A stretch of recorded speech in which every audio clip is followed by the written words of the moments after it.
إن الحمد لله نحمده ونستعينه ونستغفره ونعوذ بالله من شرور أنفسنا ومن سيئات أعمالنا من يهده الله فلا مضل له ومن يضلل فلا هادي له وأشهد أن لا إله إلا الله وحده لا شريك له وأشهد أن محمدا عبده ورسوله صلى الله عليه وسلم وبعد amatendo amalungi nga majjuvu ga Allah tumusaba Allah subhanahu wa ta'ala asookusasira n'emirembe ku mubaka Muhammad sallallahu alayhi wa sallam. Tugenda maaso n'omusomo gwaffe ogw'esswala nga mu misomo gyaffe egyayita twalaba ku kugatta esswala, ntulaba obujulizi obutukkiriza okugatta esswala, ne twongera okubeera nti twatangaaza ku nsonga ze twalaba nti zigattisa esswala, ne tuvaawo ne tubeera nti ensonga ezo zonna twaziyitamu ne tubeera nga twazigaziya omwali obulwadde, olugendo, enkuba, akaseerezi, kibuyaga w'amaanyi, okuba n'ekizibu oba ensonga ey'amangu ebeeguddewo. Ne tulaba obukwakkulizo bw'okugatta esswala. Twalaba obukwakkulizo bw'okugatta esswala ng'ebyo byonna twabiraba mu misomo gyaffe egyayita, ne tulaba omuntu asula okumpi n'omuzikiti nga bwe twali twebuuza nti naye akkirizibwa okugatta esswala. Ekyo nno nakyo twakiraba ne tubeera nga twakinnyonnyola bulungi nnyo, kyenkakasa oba kyensuubira nti buli omu akitegeera kati. Ne tugamba nti singa omuntu singa mugatta esswala ne mumala okuzisaala mube mufulume mu mizikiti. Ekyo nno nakyo twakiraba ne tugaziya ku nsonga eyo. Olwaleero barakallahu fiikum tugenda kubeera nga tutunuulira esswala y'omutambuze n'amateeka gaayo. Singa omuntu atambula olugendo oba luyita safaari, obusiraamu bumukkiriza okusala ku swala ez'eraaka ennya n'asaalira aka bbiri, ng'esswala ezo ye dhuhur, asir ne isha. Yo maghrib tesalwako so nga ne subuhi tegattibwako swala ndala wadde okusalwako. Mpozi okunnyonnyola obulungi esswala y'omutambuze tujja kukozesa nkola ya kibuuzo nakwanukula ng'era ntandika bwe nti: ekibuuzo ekisooka, buwanvu ki oba olugendo obusazisa ku swala? Okwanukula ekibuuzo ekyo, wabillahi tawfiq, ensonga eno abamanyi bagigaziwamu. Abamu bagamba nti lwe lugendo omuntu lwatambulira ennaku 3 n'ebiro byazo. Abamu ne bagamba nti olugendo lwero olutambulirwa ennaku 2 n'ebiro byazo. Ate n'abalala ne bagamba nti ziteekwa okuba nga ziwera kilometers 84 n'ebigambo ebirala bingi.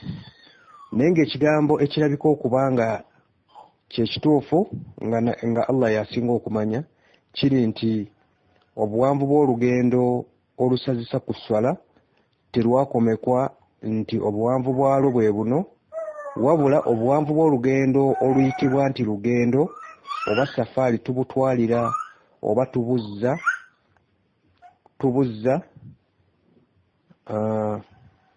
ku bantu b'omu kitundu w'oba obadde. N'olwekyo obuwanvu bw'olugendo bo lwe bayita olugendo oba safaari n'eddiini y'Obusiraamu nabo lwe buyita olugendo oba safaari, ekyo kiba kitegeeza nti omuntu bw'atambula olugendo olwo Obusiraamu bumukkiriza okusala ku swala ez'eraaka ennya wamu n'okugatta n'agatta ng'abadde ayagadde. Ensonga eno yongera okugyetegereza mu silsilatu al-ahadith as-sahih ku namba 163 oba Zadul Mi'ad ng'osomye omuzingo ogusooka ku namba 189 oba otunulire mu Adwa'ul Bayan omuzingo ogusooka ku namba 304 oba Al-Muhalla ne mu Subul Salam ne mu bitabo ebirala. Tugenda ku kibuuzo ekyokubiri. kati ekintu ekitakomekwa na Qur'ani oba na hadithi nti kyekino oba kyekifaanana kiti nga safaari obulwadde obusinziirwako omuntu okusiibulukuka n'ebirala, lwaki obusiraamu bubiramula oba kusinziira ku ntegeera y'abantu? Ekibuuzo ekyo simanyi oba kitegeerekese bulungi. Nkiddamu, omubuuza n'agamba nti kati ekintu ekitakomekwa na Qur'an oba na hadithi nti kyekino oba kyekifaanana kiti nga safaari, obulwadde obusinziirwako omuntu okusiibuluka n'ebirala, lwaki obusiraamu bubiramula kusinziira ku ntegeera y'abantu? Okwanukula, barakallahu fiikum. Obusiraamu bukiramula kusinziira ku ntegeera y'abantu ba mu kitundu kuba kyasirikirwa okugeza nga ssente oba ensimbi.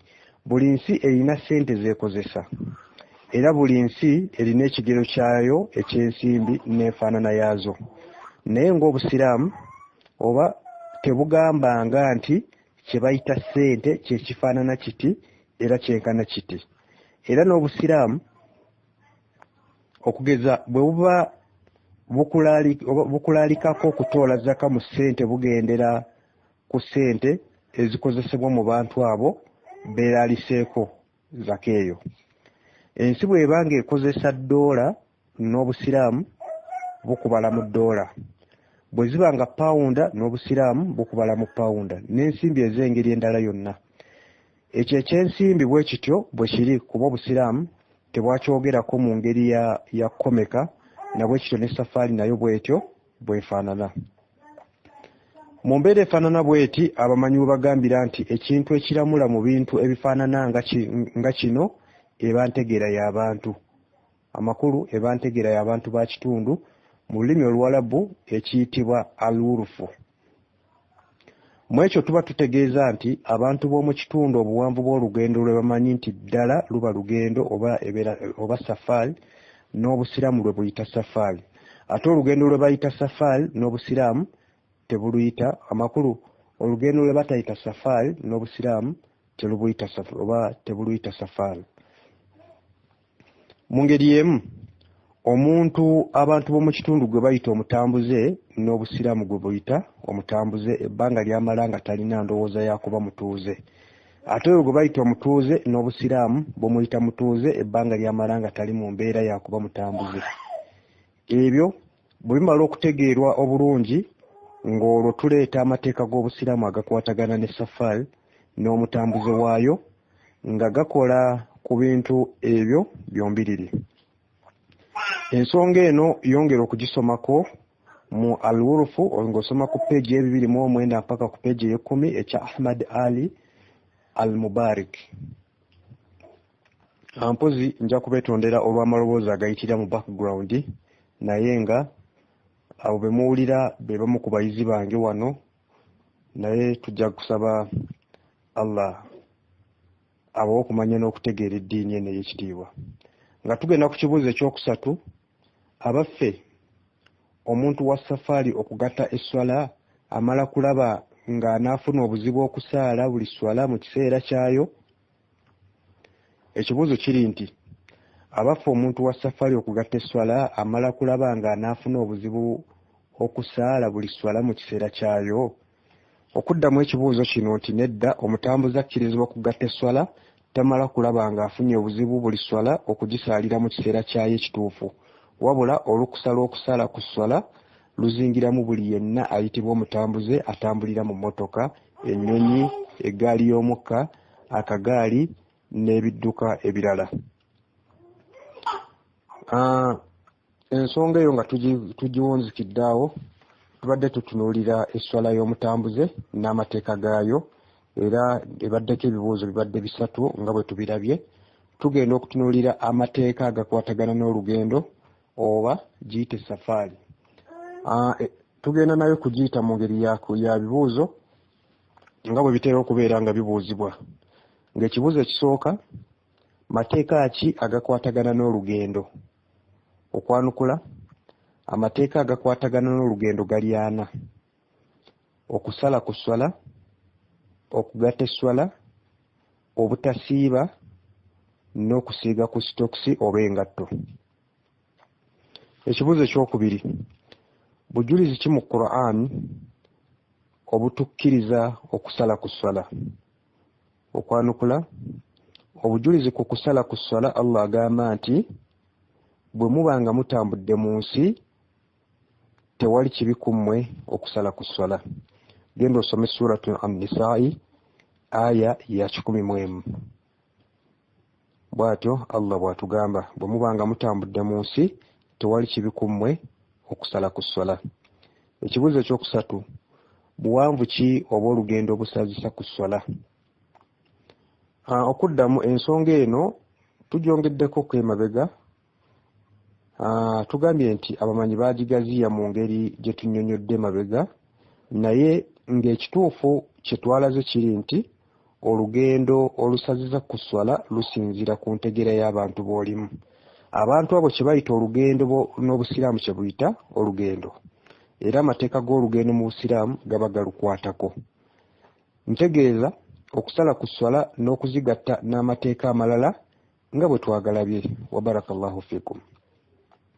Ekibuuzo ekiddako: omuntu ali mu safaari asobola okusaaza abantu abatali mu safaari era akkirizibwa okusala ku swala eyo gy'aba abasaaza, era bw'atoola salaamu mu raaka 2 bo abatali mu safaari bayimuka ne bajjuza eraaka 4 oba nabo basaala raaka 2?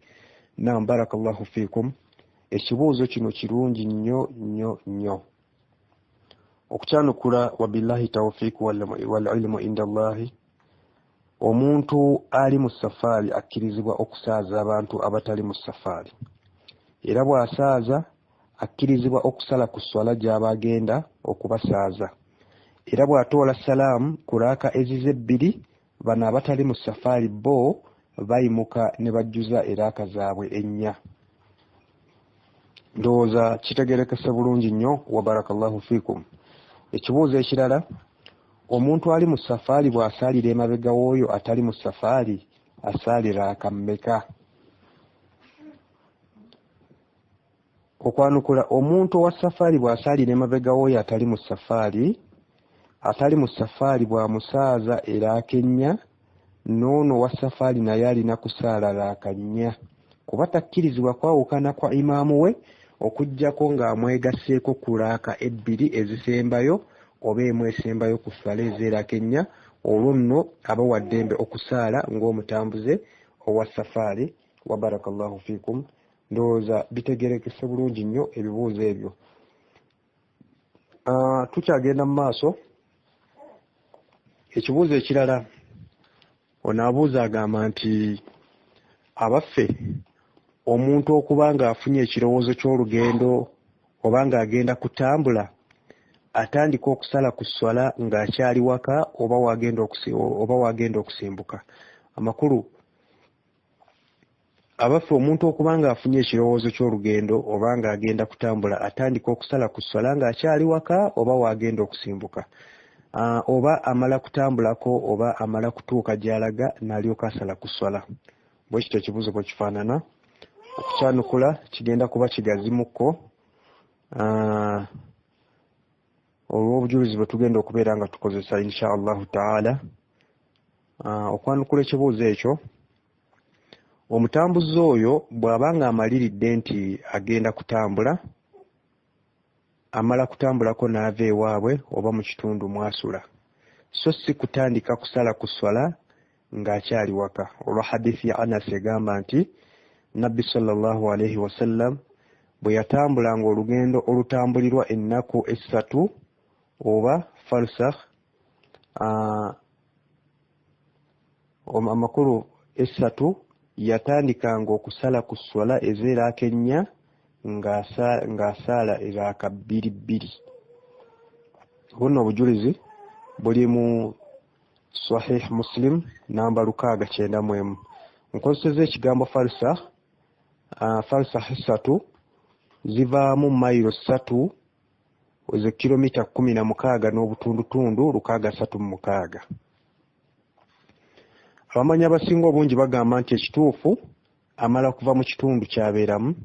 Abamu ku bamanyi abaayogera ku nsonga eno ya Ibnul Mundhir yagamba nti abamanyi beegatta ne bagamba nti omuntu ayagala okutambula safaari atandika okusala ku swala bw'aba ng'asusse amayumba gonna amakulu ag'oku kyalo kwava, nga n'obujulizi obwo buli mu Buhari bw'oba osomye omulyango oba bw'oba osomye omuzingo ogwokubiri ku nnamba 663.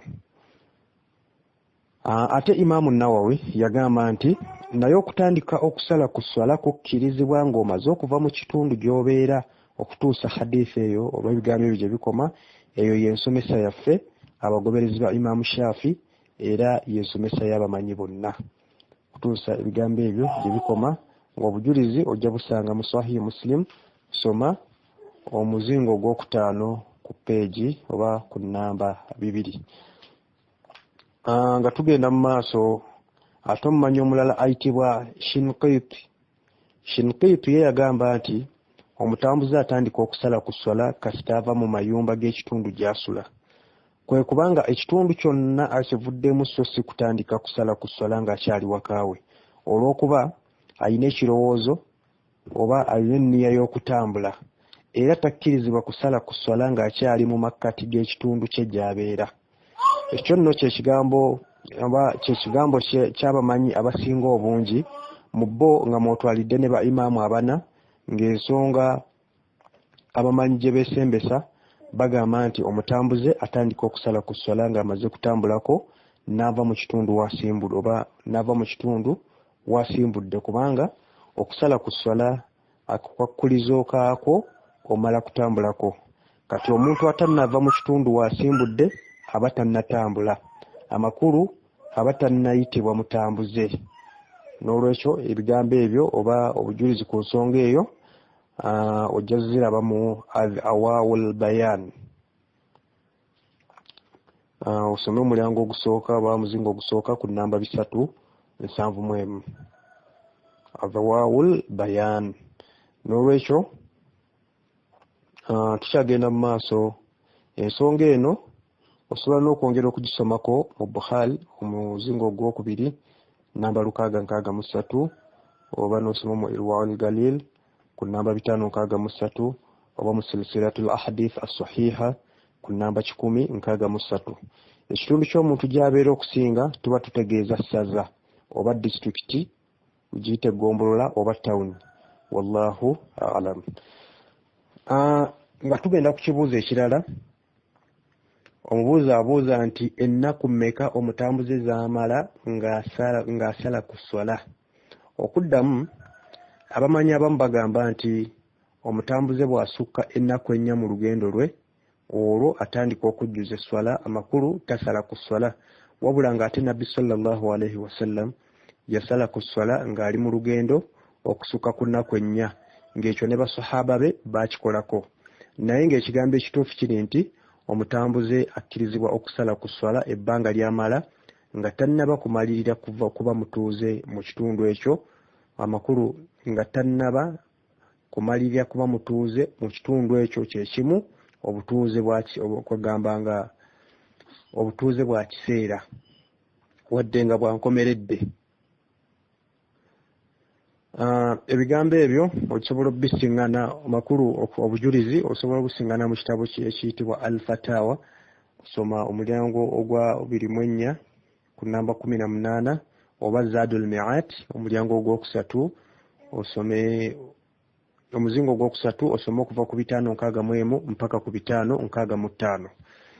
Ekibuuzo ekirala, omutambuze bw'akeereya esswala okugeza eya Dhuhuri ne Asiri n'atasobola kuzisaala mu lugendo, bw'addayo eka era asigala akyasala ku swala ezo? Okwanukula wabillahi tawfiq. Omutambuze bw'aba nga tasobodde kusaala swala ey'okusalako mu lugendo, bw'atuuka eka olwo aba takyakkirizibwa kusala ku swala eyo, kuba olwo aba takyali mutambuze, aba wa waka. Ne wabawo ekibuuzo ekirala ekigamba nti okugatta esswala kye ki?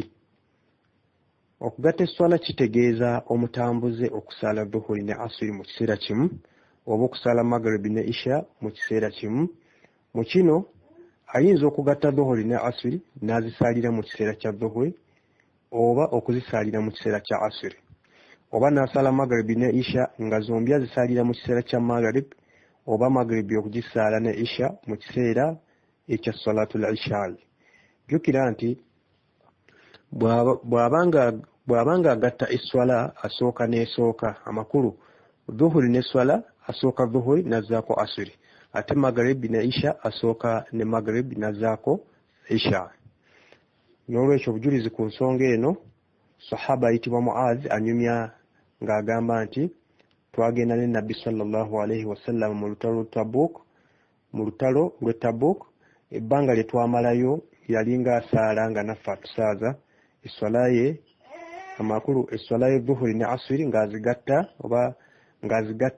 ng'azisaalira wamu ate ng'agatta magribi ne isha ng'azisaalira wamu. Nga hadithi eri mu Sahih Muslim namba 706.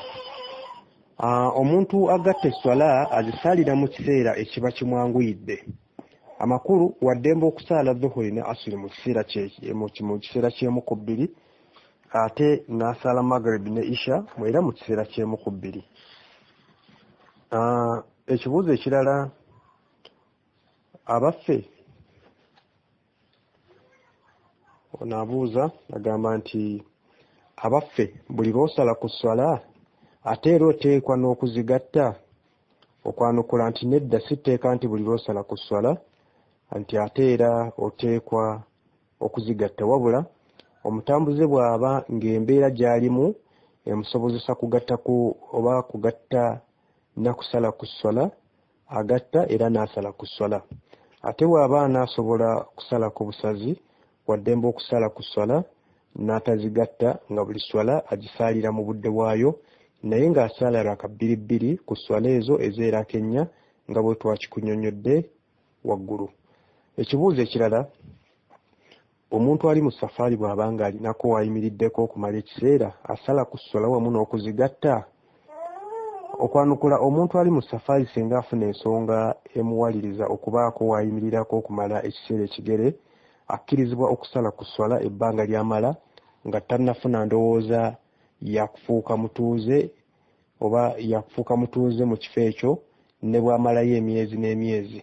Omuntu afaanana bw'ati y'oyo abeera ng'ensonga amakulu eyamuyimirisizaamu agimala ekiseera kyonna, era nga bw'omubuuza nti ogenda ddi ng'ayinza okuddamu nti nnyinza okugenda leero oba enkya, oba okugamba nti kyenninda kisobola okuggwa mu wiikisi nga 2 oba mwezi nga 1 oba 2. Abalala ayinza okuba nga agamba nti nnyinza okuddayo oba kyenninda kisobola okuggwa mu wiikisi nga 2 oba mwezi nga 1 oba 2. Oyo nno asala ku swala ekiseera ky'amala awantu awo. Ibn al-Qayyim yagamba nti abamanyi bonna abana ng'oggyeko Shafi'i beegatta ne bagamba nti omutambuze bw'abaako wayimiriddeko mu lugendo lwe ng'alina ky'ayagala okumaliriza, ng'essaawa yonna akimaliriza ng'alina endowooza egamba nti olwaleero oba enkya ŋŋenda, asale ku swala. Era Ibn al-Qayyim yagamba nti, Ibn al-Mundhir yagamba nti abamanyi ebigambo bino nga bwe ngendo bireeta kino kyensinga okwagalamu. Abamanyi ebigambo bino nga bwe yabyogera ngenda kujjamu kino kyensinga okwagalamu nti abamanyi beegatta nti alina okusala ku swala ng'ayimiriddemu ebbanga ly'amala nga tannafuna ndowooza yakuba mutuuze, kaabe ng'amazeewo myaka. Ekyo kye kigambo kya Ibn Umar Saad ibn Abi oba Ibn Abi ayitibwa Saad ibn Abi Waqas awamu n'abalala. Ekibuuzo ekiddako abuuza nti omutambuze akkirizibwa okusaalira mu nnyonyi, emmotoka, eggaali y'omuka oba emmeeri? Naam, omutambuze akkirizibwa okusaalira mu bidduka ebyo byonna ebimenyeddwa n'ebifaanana amakulu n'ebyo bifaanana, wabula ng'amala kulaba nga ddala tajja kufuna kaseera kakuvaamu makulu kakuvaamu kusaala. Ekyo kiba kitegeeza nti ebidduka ebyo abisaaliramu lwannaakola ntya. Bw'aba asaala ayimiridde, bw'aba tasobodde asaala atudde. Ekibuuzo ekirala kigamba nti omuntu eyatambula safaari ddi lwaba nga takkirizibwa kusala ku swala wadde ng'akyali mu safaari. Okwanukula, abamanyi baayawukana emirundi ebiri ku nsonga ey'ebbanga omutambuze lyakomako okusala ku swala. Ngenda zaawulamu ebitundu bisatu. Ekisooka, waliwo abaakomeka ebbanga eryo nga ye Abu Hanifa agamba nti kasitaasukka ennaku 15 nga bwe ziggwako aba takyakkirizibwa kusala ku swala. Owookubiri Imam Malik ne Shafi bo bagamba nti akoma ku nnaku 3. Owookusatu nga ye Imam Ahmad ye n'agamba nti kasitaaweza esswala 21 awo aba takyakkirizibwa kusala ku swala. Abo bonna buli omu alina obujulizi bwe yeesembesa. Ate Ibn Taymiyyah ye yakomeka bbanga wabula yagamba nti omuntu yenna ategedde obulungi enkola ya Nabbi sallallahu alaihi wasallam era n'akimanya bulungi nti Nabbi sallallahu alaihi wasallam alagidde omutambuze oba alagira omutambuze okusaala raka 2 ku swala eziraaka 4 era n'akimanya nti Nabbi sallallahu alaihi wasallam teyakomeka lugendo nti lwe luba lutambuddwa okumala ekiseera gundi mu kifo gundi, era n'akimanya bulungi nti obutuuze nabwo tebulina kiseera gundi. Amakulu teyakomeka nnaku 3 oba 4 oba 12 oba 15. Ddala mazima omuntu oyo asala ku swala. Okutuusa ebigambo ebyo ebikoma ne n'amaliriza ng'agamba nti ebbanga lyamala nga mutambuze asala ku swala newankubadde amazeewo myezi. Ng'ebigambo ebyo ojja bisiŋŋaana mu kitabo kye Al-Fatawa omuzingo gwa 24 ku namba 18. N'olwekyo kaklipu ndaba nga katambudde, songa eno kangiwumbewumbe tusobole okubeera nga tuwunzika omusomo gwaffe ogw'olwaleero. Abamanyi beegatta ng'oggyeko abatono ennyo nga Shafi nti omuntu ali mu safaari bw'abaako wayimiriddeko olw'ensonga yonna eteebereka, oyo ye asale ku swala n'okugatta bw'aba nga yagadde ne bw'amalayo ebbanga ly'abadde tasuubira. Omutambuze ayawulwamu emirundi 3 era gye gino wammanga. Asooka, waliwo omutambuze ali mu safaari nga talina wayimiriddemu, oyo ye asale ku swala mu ngeri yonna. Ne wabaawo omutambuze okuba ono wakubiri omutambuze okubanga atuuse gy'alaga ng'embeera gy'alimu n'endowooza ye si yakubanga mutuuze, kabubeere butuuze bwa kiseera. Oyo nno naye akkirizibwa okusala ku swala era n'okuzigatta bw'aba nga yagadde. Nga n'omutambuze owookusatu y'oyo atuuse gy'atuuse naye nga si weewaabwe. Atuuse gy'atuuse naye nga si weewaabwe ng'alina endowooza y'okubeera omutuuze okumala ekiseera. Kakibeere nga ekiseera ekyo tekimanyiddwa. Oyo nno kasita ava mu mbeera ya butambuze,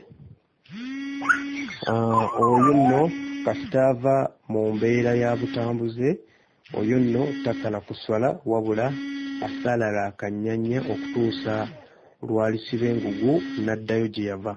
Eyo nno nange y'endowooza yange, naye ebyogeddwa byonna Allah yasinga okumanya ekituufu. Musomo gwaffe tugenda kusaba mbeere nga nguwunzikira wano inshallah. Saba Allah tugasse n'ebyo bye tuyize era tuwe okubeera nga tuteeka mu nkola ebyo bye tuyiga. Mpozi waliwo muganda waffe yabuuza n'agamba nti nno bafuna nsi basaalira naye tebamanyi, basaalira abafu naye tebamanyi essala y'omufu eyimiridde etya tuyiga essala tetugisomesa inshallah omulundi gwaffe ogunaddako tugenda kubeera nga tulaba ku ssala ku janaza tulaba essala y'omufu nga bwesaalibwa na biki ebyogerwa mu ssala eyo tumusaba Allah tuwe obusobozi era asobole okubeera atuwa obuwangaazi tusobole okubeera nga ebyo byonna tubimanya ate tubeere nga tubiteeka mu nkola inshallahumma amin. Kambeere nga nkoma wano. Assalamu alaikum wa rahmatullahi wa barakatuh.